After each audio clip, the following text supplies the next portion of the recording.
bagsak ang presyo. At ang tinuturong kalaban, yung imported na sibuyas. Ano ba yan? Hindi na natapos-tapos to.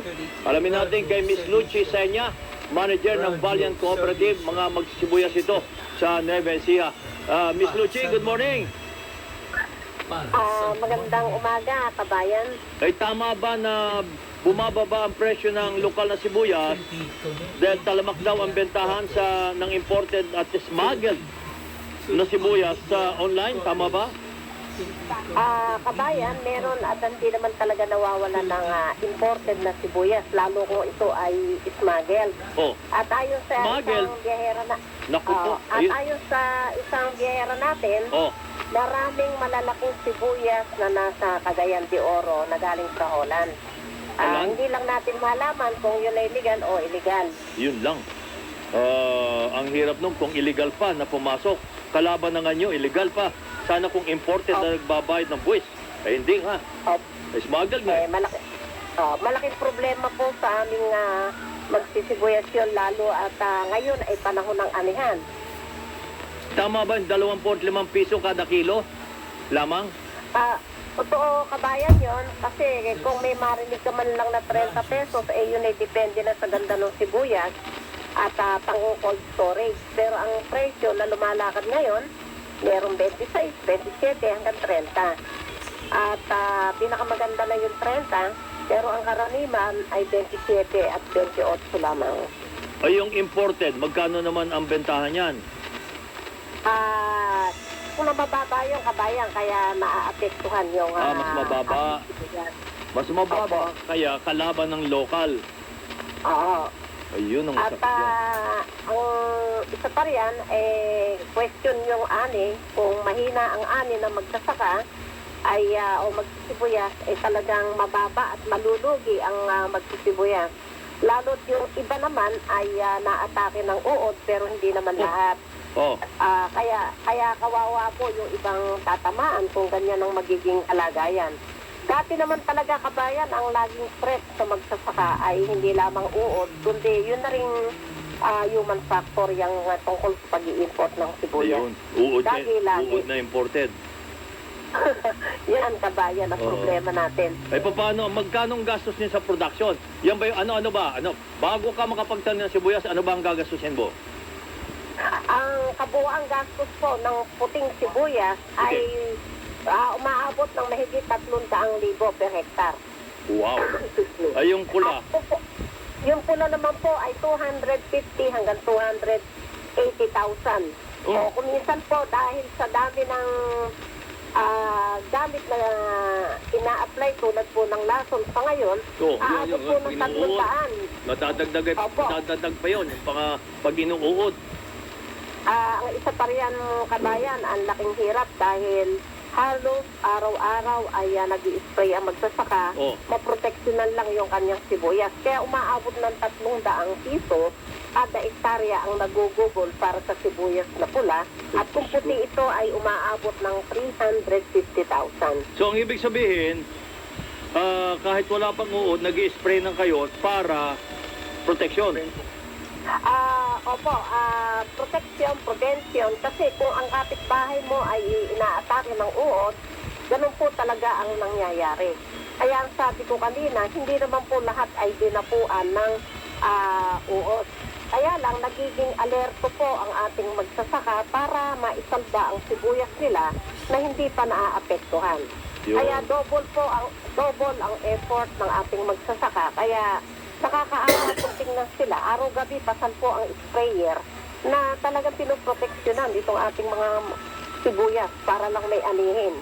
At kung ang mangyayari nga, kabayan, ay may sasalubong sa ating ganyan, may nakaamba na imported, ay malungkot po para sa amin yun. Ay, siyempre. Kaya, this early, sinasabi po namin, kamukha po ng sibuyas na puti, napakarami pong inaani sa ngayon. At ito ang buwan ng pag-aani, kabayan, ng sibuyas na puti. Sasabayan ng imported pa, patay. Opo, sana po ay wag muna na mangyari yung nangyari noong isang taon na pagkatapos pong anihin na iligpit yung sibuyas malagay sa cold storage para mas sufficiente yung pangangailangan natin sa market, ay hindi po mabili dahil nagkabulukan kami at hindi mabili dahil sa imported na sibuyas. Nawa po sana ay hindi na mangyari na yon. Dahil sa ngayong kabayan, alam mo, marami talaga ang nagtanim ng sibuyas na puti. Dahil sa lumabas na buto ay doble po ang lumabas para itanim ng mga magsisibuyas. Kaya umasa po tayo na marami pong sibuyas sa panahon nato ngayong anihan. Yung puhunan na yon ay saan ho kinukuha ng mga magsisibuyas? Dalawang bagay ang kabayan. Inuutang nila ng may porsyentuhan at ang Aray ko. iba ay umuutang sa financer, nag-a-advance. Oo. Pagkatapos kukunin yung produkto nila at Okay. yung iba naman ay umuutang sa bangko. So tatlo po ang source ng kanilang pinagkukunan ng puhunan para maitaguyod yung pagsisibuyas. Ay sa bangko, medyo may pahirapan doon. Matagal May po ang requirements. proseso. Mas marami po ang umuutang sa labas kaysa Kaya sa nga. bangko dahil nakabaon na po ang magsasaka sa utang sa bangko. Ray, ganun ba yon? Opo. Ay, paano yan? So, pautangin sila ng financier at pag nag-ani na, kukuhanin ng financier yung share niya in form of production, in form of produkto. Opo, ganun po. Dahil parang may advance yung financer, Oo. bibili niya ngayon yung kinani niya, lahat kukunin yun. Ayun. Ganun po ang tema. At Ayun. iaawas doon yung kanyang nautang sa financer. Oo, ay, Diyos, kagwawa pala. Tapos Siyempre, with interest po yun. ay, siyempre, tapos bebenta mo ng mura dahil ang kalaban mong imported ay mura. Yun po ang malungkot. Lagi po talo ang magsasaka. Hindi po nananalo yan. Marios. Kung manalo man po, andun sa pier. Ay, naku, At ay, jackpot.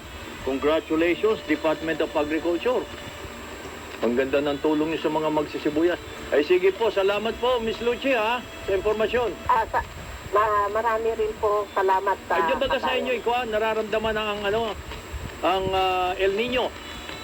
Meron din pong mga dito sa Nueva Ecija, meron na pong nakakaramdam. Pero itong sa Sibuyasan po ay maayos pa naman at malapit na pong mag-anihan ng pulang sibuyas. Aray ko. Pero ang puti pong sibuyas ay kasalukuyan, kaya hindi po aabutan ng puting sibuyas. Ay, sana'y wag dumagsa, wag sa... Pero alam mo, mas masarap yung local natin eh. Yung imported, walang lasa masyado. Dadamihan mo ang rekado. Yan po ang tama. Makita sana na ating mga kababayan na hindi tangkilitin ang imported. Yun.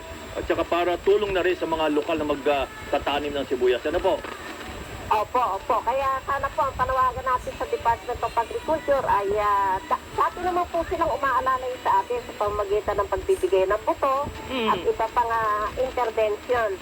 Kaya lamang yung po sa marketing, doon po tayo nagkakaroon ng problema na kung pagdating ng pagkakaroon ng imported na sibuyas. Okay.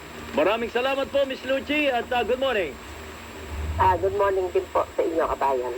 Miss Lucia Senya, ang manager ng Valiant Cooperative, yung mga magsisibuyas sa Nueva Ecija. Bigyan mo ng mga buto, itatanim mo.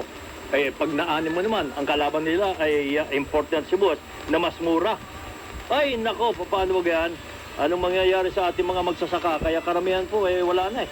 Kumisan, humihinto na. Pero, yung iba naman, hindi makahinto dahil, yun na nga, hanap buhay nila yun eh. Oy, paano? Ayaw talagang magpa-interview ng customs. Ang sabi statement na lang. Naku po.